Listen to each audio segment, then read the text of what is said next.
ونستعينه ونستغفره ونعوذ بالله من شرور أنفسنا ومن سيئات أعمالنا من يهده الله فلا مضل له ومن يضلله فلا هادي له وأشهد أن لا إله إلا الله وأشهد أن محمدا عبده ورسوله يا أيها الذين آمنوا اتقوا الله حق تقاته ولا تموتن إلا وأنتم مسلمون يا أيها الناس اتقوا ربكم الذي خلقكم من نفس واحدة وخلق منها زوجها وبث منهما رجالا كثيرا ونساء واتقوا الله الذي تساءلون به والأرحام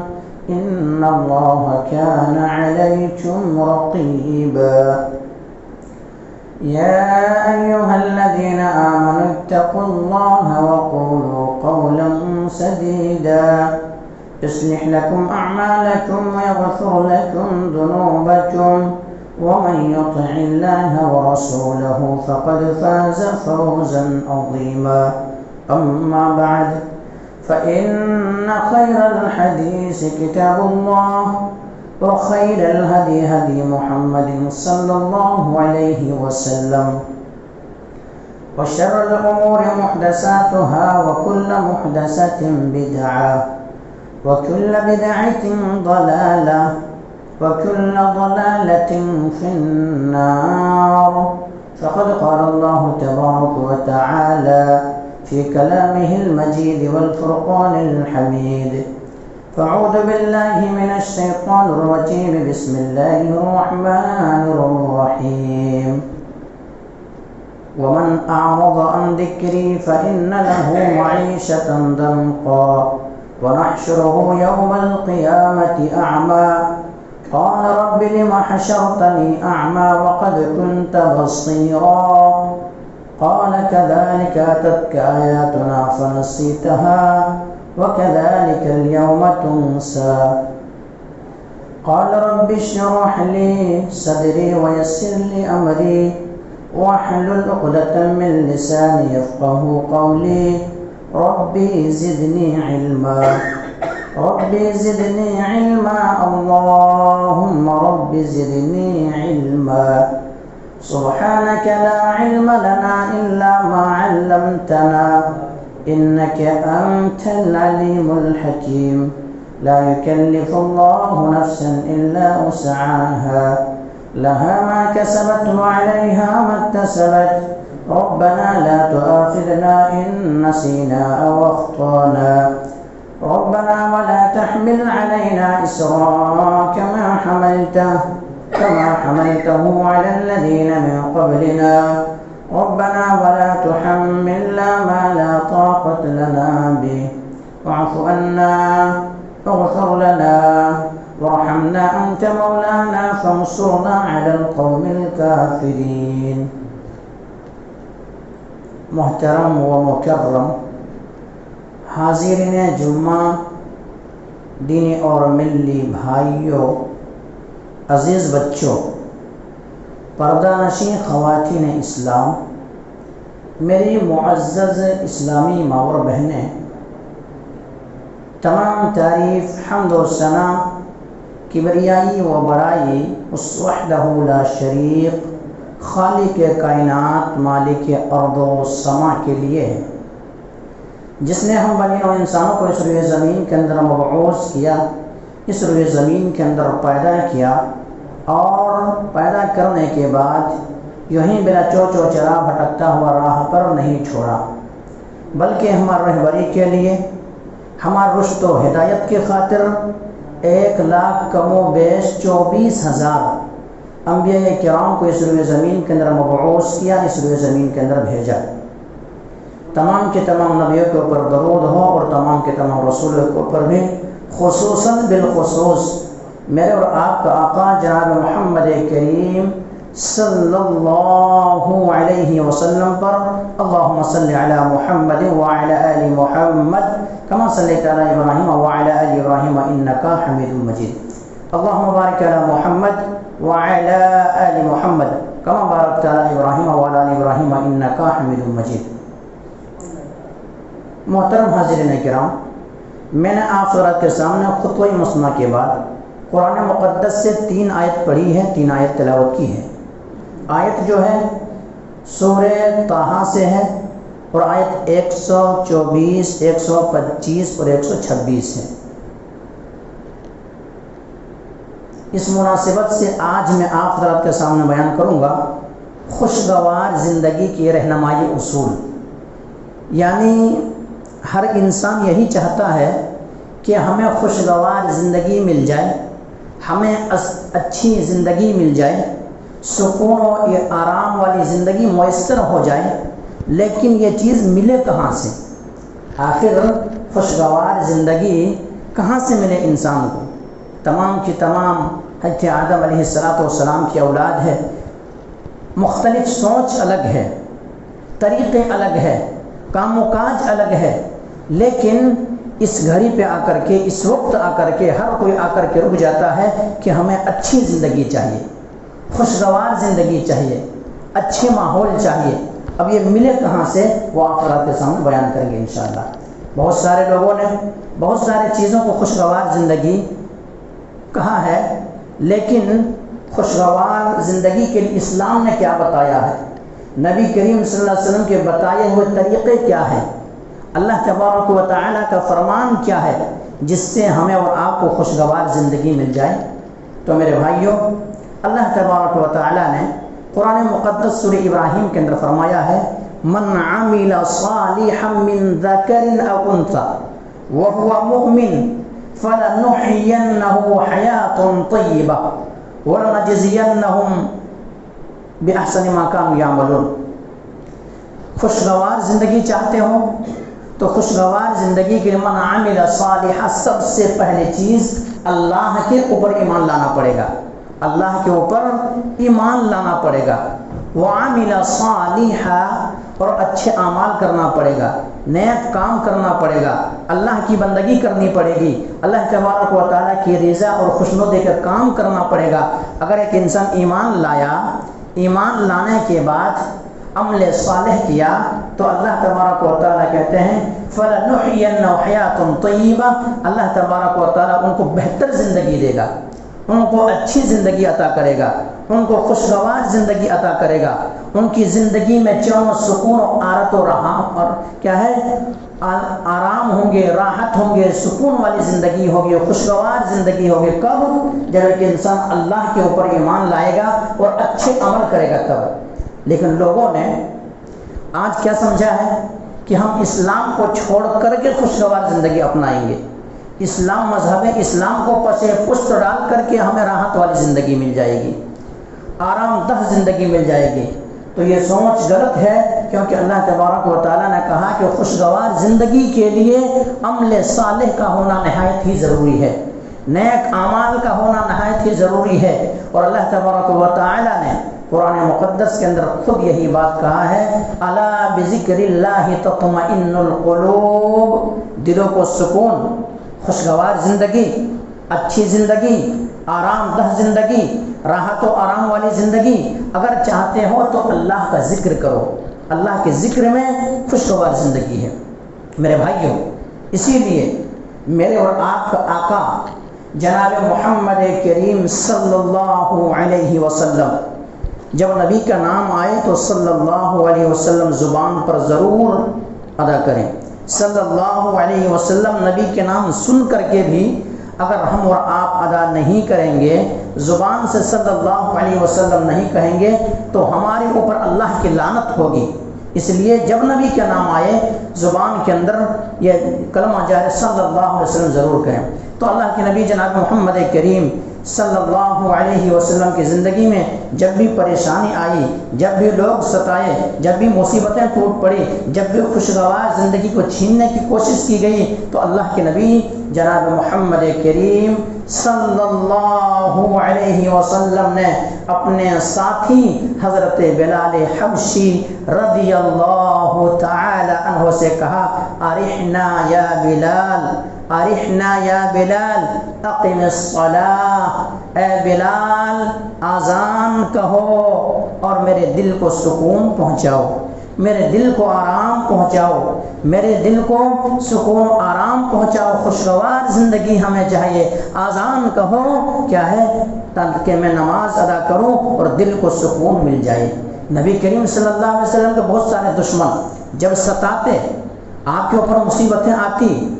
آندھی و طوفان آتا، کوئی مصیبتیں آ کے کھڑی ہو جاتی، تو نبی کریم صلی اللہ علیہ وسلم کہتے ہیں جعلت قرۃ عینی فی الصلاۃ، میری آنکھوں کی ٹھنڈک نماز کے اندر رکھی گئی ہے، میرے آنکھوں کی ٹھنڈک راحت سکون والی زندگی نماز کے اندر رکھی گئی ہے۔ آج مومنوں کا یہ حال ہے، آج مسلمانوں کا یہ حال ہے، آج کلمہ پڑھنے والے کئی مسلمانوں کا یہ حال ہے، سکون چاہتا ہے تو کہاں پہ؟ دیگر جگہوں پہ سکون چاہتا ہے۔ اسی لیے کسی شاعر نے کہا ہے کہ لوگ بہلاتے ہیں گیت و گانے سے، مگر لوگ دل کو بہلاتے ہیں گیت و گانے سے، مگر ہمیں قرآن کے پاروں میں مزہ ملتا ہے۔ یعنی ہم جب اللہ کا ذکر کرتے ہیں تو اللہ تبارک و تعالیٰ کی جب ذکر اذکار کو پڑھتے ہیں، قرآن آیت کی تلاوت کرتے ہیں، اللہ کے سامنے جھکتے ہیں، وسجد واقترب، رب کے قریب ہو جاتے ہیں اور رب سے جب اللہ تبارک و تعالیٰ سے مانگتے ہیں تو ہمیں سکون ملتا ہے، ہمیں راحت و سکون والی زندگی میسر ہوتی ہے۔ تو عمل صالح کریں گے تب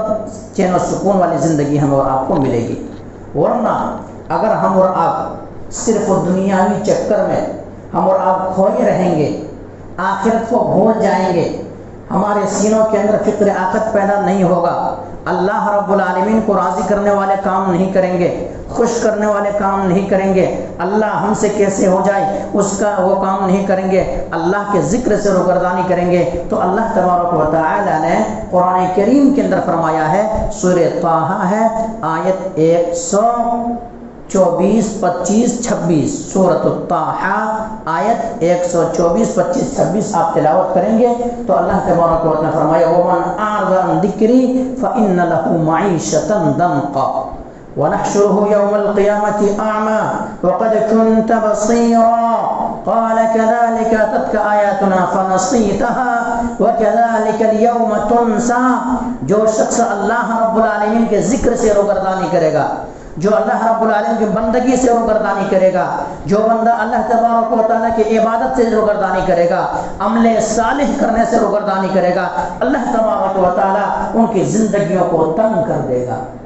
ان کی زندگیوں کو تنگ کر دے گا۔ 1000 پیسے ہوں گے ان کے پاس لیکن سکون چھن جائے گی، آرام چھن جائے گی، راحت چھن جائے گی، اور ابھی ان کو راتوں کے اندر نیند نہیں آئے گی، بلکہ کیا کرے گا وہ جب تک کہ کوئی نیند کی گولی نہ کھا لے ان کے نیند نہیں آئے گی۔ اللہ نے کہا کہ اللہ کے ذکر سے روگردانی کر رہے ہو، سکون چھن گئی ہے، سکون چین چھن گئی ہے، راحت چھن گئی ہے، کیوں؟ اللہ رب العالمین کی ذکر سے روگردانی کرنے کی وجہ سے، اللہ کے سامنے نہ جھکنے کی وجہ سے، اللہ تبارک و تعالیٰ نے جس مقصد کے لیے تمہیں پیدا کیا ہے، وَمَا خَلَقْتُ الْجِنَّ وَالْإِنسَ إِلَّا لِيَعْبُدُونَ، محض میں نے جن و انس کو اس لیے پیدا کیا ہے کہ وہ میری بندگی کرے، وہ میری عبادت کرے، اس لیے میں نے پیدا کیا ہے۔ اگر وہ انسان وہ عبادت کو بھول جائے اور ذکر سے روگردانی کرنے لگے تو اللہ تبارک و تعالیٰ ان کی زندگی کو تنگ کر دے گا،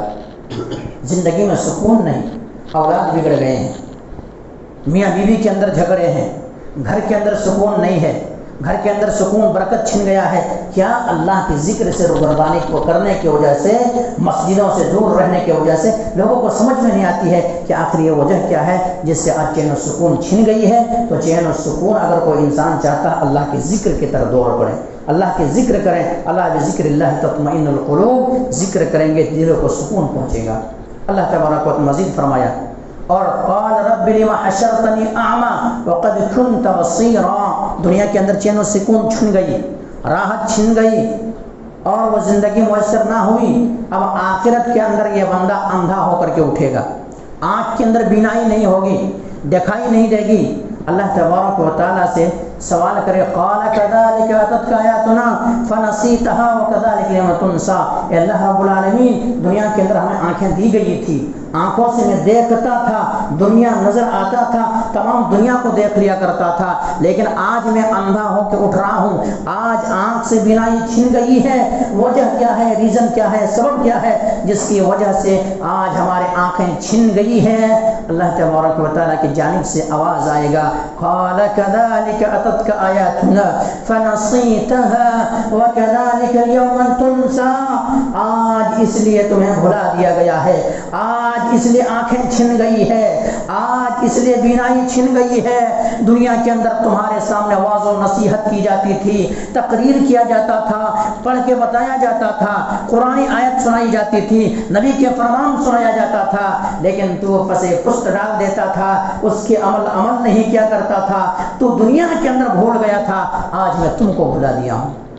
آج میں تم کو بھلا دیا ہوں۔ اور میرے بھائی، جس انسان کو روز قیامت اللہ تبارک و تعالی اگر بھلا دے، اس انسان سے بڑھ کر کے کوئی بھی محروم نہیں ہو سکتا ہے، کیونکہ کل قیامت کے دن اللہ رب العالمین کی رحمت کی ضرورت ہے ہمیں اور آپ کو۔ جب تک اللہ تبارک و تعالی اپنے رحمت میں نہ لے لے، ہم اور آپ جنت کے اندر نہیں جا سکیں گے۔ اللہ کے نبی جناب محمد کریم صلی اللہ علیہ وسلم سے سوال کیا گیا کہ اللہ کے نبی جناب محمد کریم صلی اللہ علیہ وسلم کیا آپ بھی نہیں؟ اللہ کے نبی نے کہا میں بھی نہیں، تو کیا ہے اللہ کی رحمت کی ضرورت پڑے گی، لیکن اگر ہم اور آپ سنی انسنی کریں گے، قرآن آیات کو سن کر کے، حدیث کو سن کر کے اللہ کے ذکر سے روگردانی کریں گے، تو اللہ تبارک و تعالی ہماری دنیاوی زندگی تنگ کر دے گا، اور کل قیامت کے دن جب ہمیں اور آپ کو اٹھایا جائے گا تو اندھا ہو کر کے اٹھیں گے۔ تو خوشگوار زندگی کے لیے سب سے پہلا اصول جو ہے اللہ رب العالمین کی بندگی کرنا، اللہ کے اوپر ایمان لانا، عمل صالح کرنا۔ دوسری چیز خوشگوار زندگی کے لیے پہلا اللہ کے اوپر ایمان لانا، دوسرا عمل صالح کرنا۔ دوسری چیز جو ہے نمازوں کی پابندی کرنا، نمازوں کی پابندی کرنا۔ میرے بھائیو، نماز کا معاملہ اتنا آج مسلمانوں کے اندر اتنا کم اہمیت رکھتا ہے کہ نماز ہر حالت میں انسان نماز چھوڑ دیتا ہے، ہر حالت میں نماز چھوڑ دیتا ہے۔ کاروبار کے اندر مشغول ہے، نماز کو چھوڑ دیا، کوئی ذرا سردی کھانسی ہوگی، بخار ہوگی، نماز چھوڑ دیا، کوئی دیگر چیزیں دوست وغیرہ آ گئی اور ان کے جمگٹھے میں بیٹھے ہوئے نماز چھوٹ گئی۔ ہمارے اور آپ کی نماز کی کیا کیفیت ہے میرے بھائی؟ کیا کہا جائے کہ نماز، حالانکہ نماز کی بڑی اہمیت تھی۔ اللہ کے نبی جناب محمد کریم صلی اللہ علیہ وسلم نے فرمایا کہ اگر کوئی شخص کھڑے ہو کر کے نماز پڑھنے کی طاقت نہیں رکھتا ہے تو بیٹھ کر کے نماز ادا کرے، نماز معاف نہیں ہے۔ بیٹھ کر کے نماز نہیں پڑھ سکتا ہے تو ایسا کرے کہ لیٹ کر کے نماز ادا کر لے، لیٹ کر کے بھی نماز ادا نہیں کر سکتے، اشارے سے نماز پڑھ لے، لیکن نماز جب تک اس کے جسم میں روح باقی ہے تب تک نماز معاف نہیں ہے، تب تک نماز معاف نہیں ہے۔ کب تک؟ اللہ تبارک و تعالیٰ نے کہا وَاعْبُدْ رَبَّكَ حَتَّى يَأْتِيَكَ الْيَقِينُ، جب تک کہ انسان کو یقین نہ ہو جائے، یعنی موت نہ آ جائے، اس وقت تک ان کی زندگی سے نماز معاف نہیں ہے، اس وقت سے ان کی زندگی میں نماز معاف نہیں ہے۔ تو دوسری جو اہم اصول ہے جس کے اندر ہم اور آپ خوشگوار زندگی پائیں گے، وہ جو ہے نماز کی پابندی ہے۔ ہماری زندگی میں اگر نماز کی پابندی ہوگی تو اللہ تبارک و تعالی ہمیں بہت سارے برائیوں سے بھی روک دے گا، اور اللہ تبارک و تعالی ہمارے تمام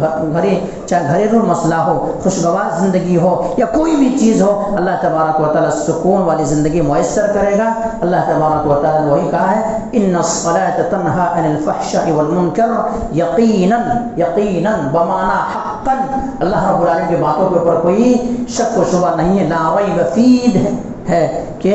ان الصلاۃ تنہی عن الفحشاء والمنکر، یقینا نماز انسان کو بے حیائی اور برائی سے روک دیتی ہے، یقینا نماز انسان کو بے حیائی اور برائی سے روک دیتی ہے۔ اور ایک انسان کی زندگی میں اگر نماز ہے تو بڑی سی بڑی مصیبت ان کی زندگی میں کیا ہے؟ فوراً زیرو ہے۔ بڑی سی بڑی مصیبت بھی ان کی زندگی میں آ جائے، اللہ رب العالمین کے سامنے اپنے دست مبارک کو پھیلا دے، رب سے مانگنے لگے، اللہ تبارک و تعالیٰ عطا کرے گا، رب تبارک و تعالیٰ دے گا۔ آئیے میں ایک بہت ہی دلچسپ قصہ آپ کو سناؤں، دلچسپ واقعہ سناؤں۔ امام ابن عساکر نے تاریخ دمشق کے اندر ایک واقعہ نقل کیا، بڑے غور سے سنیے گا اس بات کو سنیے کہ اللہ تبارک و تعالیٰ کیسا نجات دیتا ہے۔ اللہ تبارک و تعالیٰ نکلنے کا راستہ کیسے دے دیتا ہے؟ ذرا سن لیجیے اس بات کو تاکہ ہمیں اور آپ کو سمجھ میں آئے، ہمارا ایمان تازہ ہو۔ اور یہی ایک حال ہے جب مومنوں کے سامنے قرآن آیات سنائی جاتی ہے یا حدیث پڑھ کے بتایا جاتا ہے، وَإِذَا تُلِيَتْ عَلَيْهِمْ آيَاتُهُ زَادَتْهُمْ إِيمَانًا وَعَلَىٰ رَبِّهِمْ يَتَوَكَّلُونَ، تو ایسا ہوتا کہ دل کے اندر ایمان بڑھ جاتا ہے، ایمان بڑھ جاتا ہے، ایمان کے اندر زیادتی پیدا ہو جاتی ہے۔ آئیے امام ابن عساکر نے تاریخ دمشق کے اندر اس واقعے کو نقل کیا ہے، ذرا غور سے سنیے گا۔ وہ کہتے ہیں کہ ایک بہت ہی فقیر آدمی تھا، بہت ہی قلاص آدمی، فقیر آدمی، ان کا گزر بسر جو تھا تانگا چلا کر کے یعنی گھوڑا گاڑی چلاتا تھا اور اسی میں زندگی بسر کرتا تھا، اسی میں زندگی کاٹتا تھا، بیوی بچوں کو اسی سے کماتا تھا اور اسی سے ان کا گھر چلتا تھا۔ ایک دن ایسا ہوا کہ ان کے اس گھوڑا گاڑی میں تانگے کے اندر آ کر کے ایک چور بیٹھ گیا، چور بیٹھا اور چور نے کہا کہ چلو اس راستے سے چلو، اس سے ہم جلدی پہنچیں گے۔ ان کو یہ راستہ معلوم تھا، تانگا ہمیشہ چلاتا تھا وہ کہا کہ دیکھو یہ راستہ نہیں بلکہ یہی راستہ صحیح ہے، اس لیے آپ اس راستے سے جانے کے لیے کہہ رہے ہیں، ہم ادھر سے نہیں جائیں گے۔ چور نے کہا کہ نہیں، مجھے جلدی جانا ہے، اس لیے آپ کو اس راستے سے نکلنا پڑے گا، آپ کو اس راستے سے جانا پڑے گا۔ آخرکار ان کو مزدوری چاہیے تھا، ان کو کرایہ چاہیے تھا، پیسہ چاہیے تھا۔ کہا کوئی مسئلہ نہیں، آپ جدھر سے بھی لے کے جائیں، ہم جانے کے لیے تیار ہیں، چلیے آپ جدھر سے کہیں گے ادھر سے ہم جانے کے لیے تیار ہیں۔ ایسا ہوا، اتفاق، دونوں جانے لگے۔ اب وہاں تک پہنچ گیا جہاں جنگل و بیابان ہے، کوئی چیز وہاں موجود نہیں ہے، جنگل و بیابان ہے، گہرا گھائی ہے، وہاں پہنچ گیا ہے۔ یہ گھوڑا چلانے والا، یہ تانگا چلانے والا انسان جب نیچے کی طرح دیکھتا ہے تو نیچے انسان کا دھڑ پڑا ہوا ہے، کمر پڑا ہوا ہے، سر پڑا ہوا ہے، کئی انسان کے ڈھیر لگا ہوا، لاشوں کے ڈھیر ہے۔ کیوں؟ وہ چور وہی کرتا تھا، ہر کسی کو لاتا تھا، وہاں پہ پھنساتا تھا اور پھنسانے کے بعد لا کر کے ان کو قتل کرتا تھا، پیسہ چھین لیتا تھا۔ وہ چور کا کام وہی تھا۔ یہ غریب بھی پھنس گیا ہے، آخرکار وہ غریب کہتا ہے ذرا تم تو میرے جان کو مار دو گے، ذرا ہمیں مہلت دو، میں اللہ رب العالمین کے سامنے سجدہ کر لوں، واسجد واقترب، آخری موقع پہ میں رب سے بات کرنا چاہتا ہوں، رب کے سامنے جھکنا چاہتا ہوں۔ آخرکار وہ چور کو رحم آیا اور کہا چلو تم اللہ سے ملنا چاہتے ہو، نماز ادا کرنا چاہتے ہو، چلو نماز پڑھ لو۔ وہ انسان نماز اللہ اکبر کہہ کر کے کھڑے ہیں، نماز کے اندر کھڑے ہیں۔ اب ذہن و دماغ کے اندر ان کے چاروں طرف سے یہ وسوسہ آ رہا ہے کہ یہ چور ہے، اس کے ایمان کی کیا ہے، کیا بھروسہ کروں، اس پر کیا بھروسہ کروں؟ اگر میں سجدے کی حالت میں ہوں، اس حالت میں اگر یہ گردن مار دے، یا رکوع کی حالت میں ہوں، اس حالت میں میرے گردن کو مار دے، کیا بھروسہ ہے کہ یہ انسان ہمارے جان بخشے گا، یہ انسان ہمیں چھوڑے گا؟ میں کیا کروں کیا نہیں؟ نماز کے اندر کھڑے ہیں، کوئی ہر صورت کوئی ان کے ذہن و دماغ کے اندر نہیں آ رہی ہے۔ اچانک ایک صورت یاد آتی ہے، اَمَّن يُجِيبُ الْمُضْطَرَّ إِذَا دَعَاهُ وَيَكْشِفُ السُّوءَ وَيَجْعَلَكُمْ خُلَفَاءَ الْأَرْضِ أَإِلَٰهٌ مَّعَ اللَّهِ۔ جب تم راستہ بھول جاتے ہو، جب تمہارے زندگی میں پریشانی آ جاتی ہے، جب چاروں طرف سے غم گھیر لیتا ہے، تو اس مصیبت اور پریشانی سے نکلنے کے لیے راستہ کون دیتا ہے؟ أَإِلَٰهٌ مَّعَ اللَّهِ، کیا اللہ کے سوا کوئی اور ہے؟ کہ اللہ کے سوا مصیبت سے نکلنے کا راستہ، پریشانیوں سے نکلنے کا راستہ، غم سے نکلنے کا راستہ، خوشحال زندگی دینے کے لیے کیا اللہ کے علاوہ کوئی اور دے سکتا ہے؟ ذہن و دماغ کے اندر یہ بات آتی ہے اور وہ اطمینان کے ساتھ، راحت و سکون کے ساتھ نماز ادا کرتا ہے۔ نماز ہی ادا کر رہا تھا، اچانک اللہ تبارک و تعالیٰ کی جانب سے ایک غیبی مدد آتا ہے اور اس چور کو وہیں پہ تحقیق کرتا ہے، وہیں پہ قتل کرتا ہے۔ قتل ان کی ہو جاتی ہے، قتل کرنا چاہتا ہے اس غریب کا، لیکن نماز کے ذریعے سے انہوں نے کیا کیا؟ اللہ کی مدد چاہی، اللہ تبارک و تعالیٰ کی مدد آئی اور اللہ تبارک و تعالیٰ نے وہی کہا ہے وَاسْتَعِینُوا بِالصَّبْرِ وَالصَّلَاةِ، وَاسْتَعِینُوا بِالصَّبْرِ وَالصَّلَاةِ، صبر اور نماز کے ذریعے سے مدد طلب کرو۔ لیکن آج مسلمانوں کی زندگیوں میں نماز نہیں ہے، مسلمانوں کی زندگیوں میں نماز نہیں ہے۔ انہیں سکون چاہیے، ہر اذان کے اندر یہ ندائیت لگائی جاتی ہے، یہ آواز لگائی جاتی ہے، حی علی الصلاۃ، حی علی الفلاح۔ ہر کوئی اس کا معنی جانتا ہے کہ حی علی الصلاۃ کا مطلب کیا ہوتا ہے۔ حی علی الصلاۃ، حی حل عربی کے اندر ہوتا ہے کہ ادھر آؤ، صلاح نماز کے لیے آؤ۔ جلدی آؤ، نماز کے لیے آؤ، حی علی الفلاح، کامیابی چاہتے ہو، سکون چاہتے ہو، آرام چاہتے ہو، سکون والی زندگی چاہتے ہو، خوشگوار زندگی چاہتے ہو، مسجدوں کو آباد کرو۔ اللہ تبارک و تعالیٰ کا وعدہ ہے، اللہ تبارک و تعالیٰ تمہیں بھوکا نہیں مارے گا، اللہ تمہیں رزق دے گا۔ اللہ رب العالمین نے جو تمہارے اوپر فرض کی ہے اس کو تم ادا کر لو۔ ان اللہ لا یخلف المیعاد، اللہ وعدہ خلافی نہیں کرتا۔ لیکن آج کا مسلمان کہتا ہے کہ نہیں، اذان کے اندر تو وہ کہا گیا ہے، لیکن آج اگر ہم دکان سے اٹھیں گے تو ہمارے کاروبار خراب ہوں گے، ہم اگر یہاں چھوڑیں گے ہمارے کاروبار خراب ہوں گے، نیند سے اگر اٹھیں گے نیند پوری نہیں ہوگی، ہمارا آپ کو یہ خیال ہے۔ لیکن اللہ کے نبی جناب محمد کریم صلی اللہ علیہ وسلم نے ہر اذان کے اندر یہی کلمات کہلوائے کہ حی علی الصلاح، کامیابی چاہتے ہو، حی علی الفلاح، اور نماز کے اندر کامیابی تمہیں ملے گی۔ اس چیز کو چھوڑ کر کے انسان کیا ہے، کامیابی ڈھونڈ رہا۔ اور ایک سوال کہہ لوں، ماں باپ کے اوپر یہ فرض تھا، ماں باپ کے اوپر یہ فرض تھا، یہ ذمہ داری بنتا تھا کہ جب بچہ 7 سال کا ہو جائے،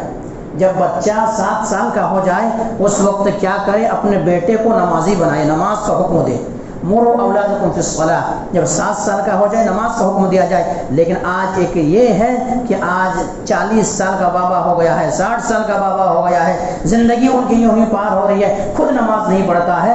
تو وہ کیا اپنے بچوں کو کیا تربیت کرے گا؟ تو وہ بچے کیسے مسجدوں کو آباد کرے گا؟ پھر ہماری مسجدیں کیسے آباد ہوگی؟ میرے بھائیوں، نماز کے لیے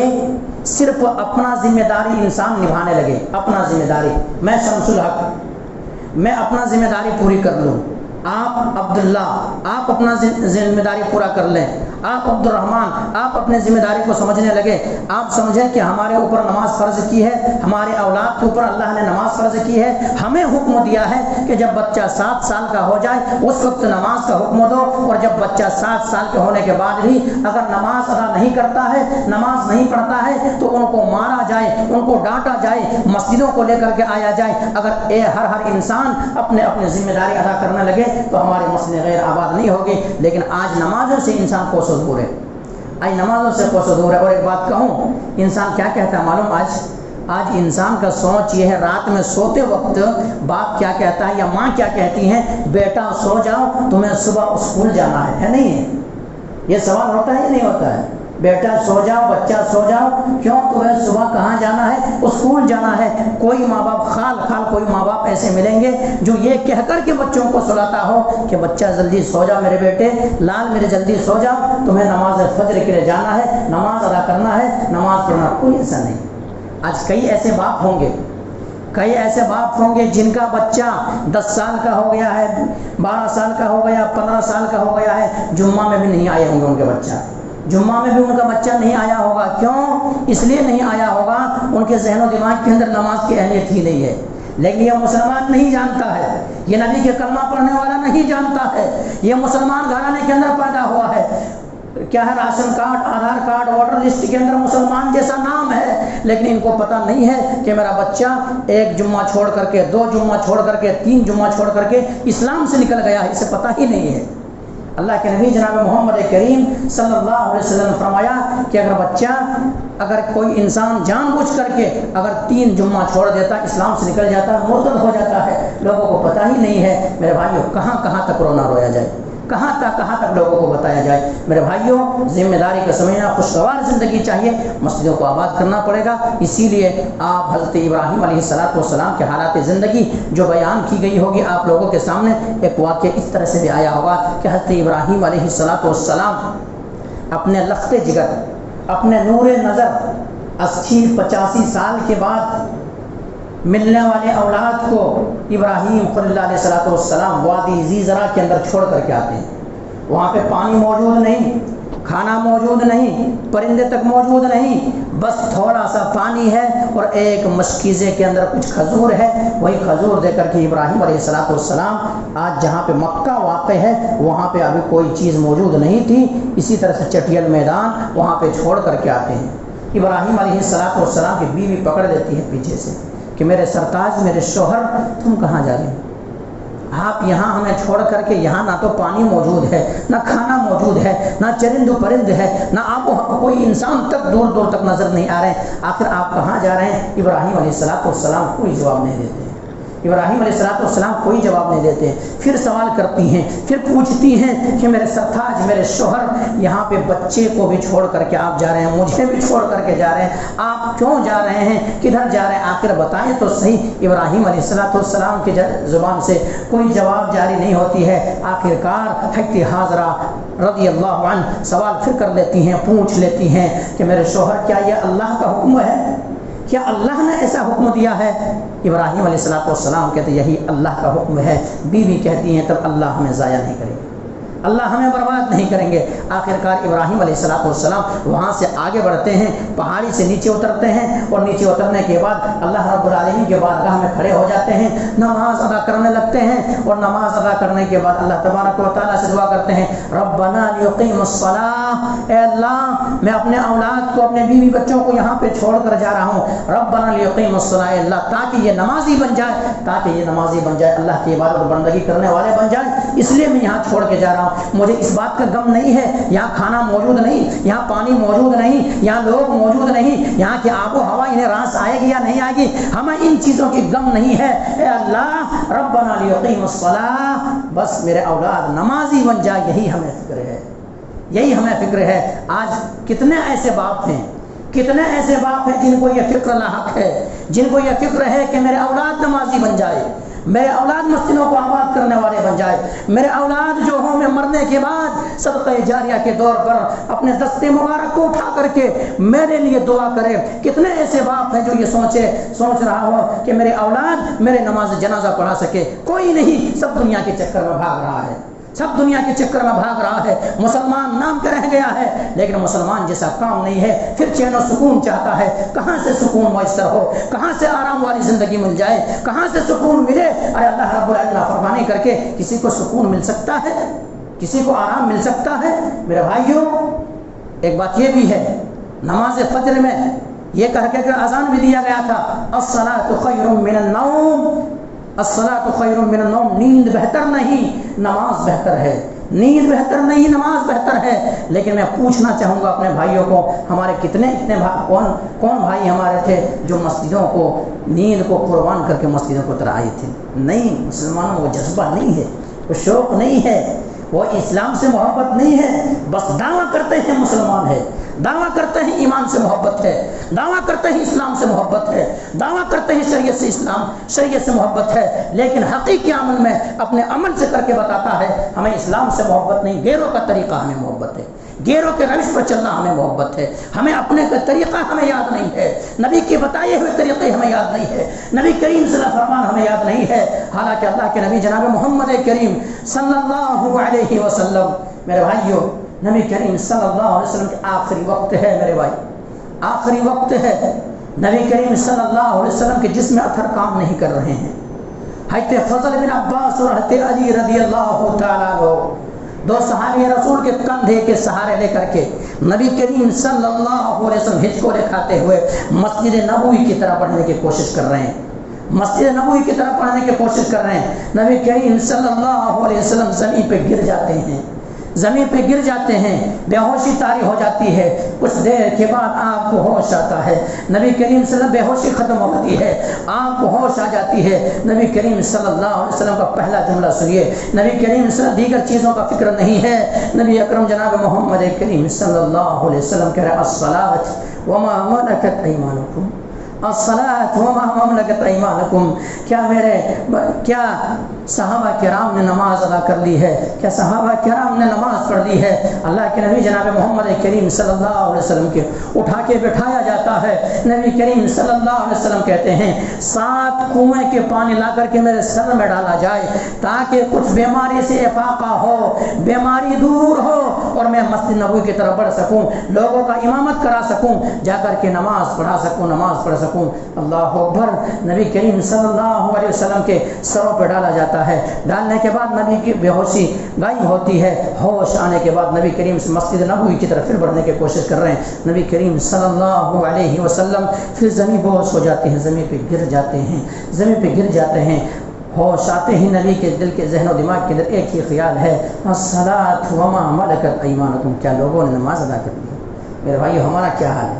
ہم دعویٰ تو کرتے ہیں مسلمان ہے، ہم دعویٰ تو کرتے ہیں کہ نبی سے محبت ہے، ہم دعویٰ تو کرتے ہیں سب کچھ ہمارے پاس ہے، لیکن میرے بھائیوں ہمارے کچھ تمام کچھ ہونے کے باوجود بھی ہم مسجدوں سے کوسوں دور ہیں۔ میں بتاؤں آپ کو، بتاؤں ہم اور آپ یہ سمجھ رہے ہیں کہ ہم دکان میں بیٹھے کر کے، بستروں پہ لیٹ کر کے یا دیگر جگہوں پہ بیٹھ کر کے ہماری نمازیں معاف ہو جائے گی؟ میرے بھائی نماز کسی بھی صورت میں انسان کے لیے معاف نہیں ہوگی۔ میدان کارجار میں ہے، انسان کے گردن کٹ جانے کا خدشہ ہے، گردن جانے کا خدشہ ہے، وہاں پہ آیتیں نازل ہوتی ہے وَإِذَا قُمْتَ فِيهِمْ فَأَقَمْتَ لَهُمُ الصَّلَاةَ۔ اے نبی جناب محمد کریم صلی اللہ علیہ وسلم میدان کارزار میں بھی آپ ہیں، وہاں بھی نماز ادا کریں۔ اللہ اکبر۔ اللہ کیسے ادا کریں، کیسے پڑھیں؟ آخر تو وہاں گردن جانے کا خدشہ ہے، اگر ذرا بھی چوک ہو جائے، ذرا بھی بھول ہو جائے تو دشمن آ کر کے گردن مار دے، کیسے نماز ادا کریں، کیسے پڑھیں؟ اللہ تبارک و تعالیٰ کہتا ہے کہ آدھی جماعت نماز پڑھ لیں، آدھی جماعت ان کی حفاظت کے لیے کھڑی ہو، پھر آدھی جماعت نماز پڑھے، اس طرح سے۔ لیکن ویسے صورت میں نماز معاف نہیں ہوئی۔ میرے بھائیوں کیا ہم اور آپ سوچ سکتے ہیں کہ ہمارا آپ کی کیسی نمازیں معاف ہوگی؟ میرے بھائیوں مسجدوں کو آباد کریں، حالات بدلنا چاہتے ہیں، سکون والی زندگی چاہتے ہیں، آرام والی زندگی چاہتے ہیں، بیماریوں کا علاج چاہتے ہیں تو آپ مسجدوں کو آباد کریں انشاءاللہ۔ اللہ کے نبی جناب محمد کریم صلی اللہ علیہ وسلم کی حدیث ہے، آپ نے فرمایا کہ رات کے اندر قیام کیا کرو، رات کے اندر قیام کیا کرو۔ رات کے اندر قیام کرنے کی وجہ سے کیا ہوں گے؟ یعنی اللہ کا قرب حاصل ہوگا، اللہ کا قرب حاصل ہوگا۔ اسی طرح سے اللہ تبارک و تعالیٰ تمہارے رزق کے اندر برکت دے گا، اللہ تبارک و تعالیٰ تمہارے بیماریوں کو دور کر دے گا۔ اگر ہمارے رزق کے اندر برکت نہیں ہے، چھن گئی ہے، نماز ادا کریں۔ ہمیں بیماری لاحق ہے، بیمار ہماری زندگی میں بیماری ہے، کوئی علاج نہیں ہو رہا ہے، ڈاکٹروں کو پیسہ دیتے دیتے تھک گئے ہیں، آپ رات کو اٹھیں، مصلی ڈال دیں، رب کے سامنے کھڑے ہو کر کے رب کے سامنے نماز ادا کریں۔ آپ دیکھیں 1 مہینہ اس نسخے کو اپنا کر دیکھیں، آپ کی بیماری دور ہو جائے گی۔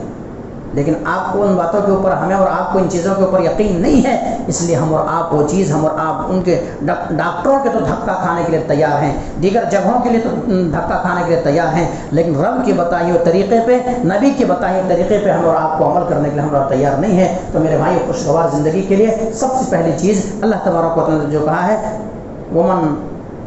احسن ممن دین اللہ، کہ اللہ رب العالمین اگر خوشگوار زندگی چاہتے ہو، من عمل صالحا، بہتر زندگی کے لیے ایمان لانے کے بعد عمل صالح کرنا پڑے گا۔ دوسری چیز، ہماری زندگی مصیبت ہے، پریشانی ہے، غم ہے، بیماری ہے، تو ہم اور آپ نماز پڑھیں، اور خاص کر کے رات کو اٹھ کر کے نماز ادا کریں۔ اگر رات کو اٹھ کر کے نماز ادا کریں گے تو انشاءاللہ آپ کی بیماری دور ہوگی، کیونکہ اللہ کے نبی جناب محمد کریم صلی اللہ علیہ وسلم کی حدیث ہے، طبرانی کے اندر یہ حدیث موجود ہے۔ بہرحال یہ اس بات کو ختم کرتے ہیں، اللہ سبحانہ و تعالیٰ سے دعا کرتے ہیں مولا کریم جو بات کہی گئی ہے سب سے پہلے تو ہم اور آپ کو تو ان باتوں کے اوپر اچھی سمجھ کی توفیق دے دیں۔ اس کے بعد مولا کہ ہمارے مسجدیں غیر آباد ہیں، ہمارے مسجدیں غیر آباد ہیں، بازار آباد ہے، دیگر جگہیں آباد ہے، لیکن مولا کریم ہمارے مسجدیں غیر آباد ہیں، مولا کریم تو مسجدوں کو آباد کر دے۔ مولا کریم جو بیمار نے شفا کاملہ عاجل عطا کر دے، مولا کریم جو بیمار نے شفا کاملہ عاجل عطا کر دے، مولا کریم جو اس دنیا سے جا چکا ان کی مغفرت فرما دے، مولا کریم جو قبر میں مدفون قبر کو جنت کا باغ بنا دے، مولا کریم جو کاروبار کو لے کر کے پریشانی کے مبتلا ہے ان کے کاروبار کے اندر برکت پیدا کر دے، انہیں رزق حلال نصیب فرما۔ مولا کریم جن کے ذہن و دماغ کے اندر نماز کی کوئی اہمیت نہیں ہے، انہیں بھی مسجدوں کو آباد کرنے اور انہیں نماز پڑھنے کی توفیق دے دے۔ تقبل یا رب العالمین واقدانا الحمدللہ رب العالمین، سبحان ربک رب العزت عما یصفون والسلام علی المرسلین والحمدللہ رب العالمین برحمتک یا رب العالمین۔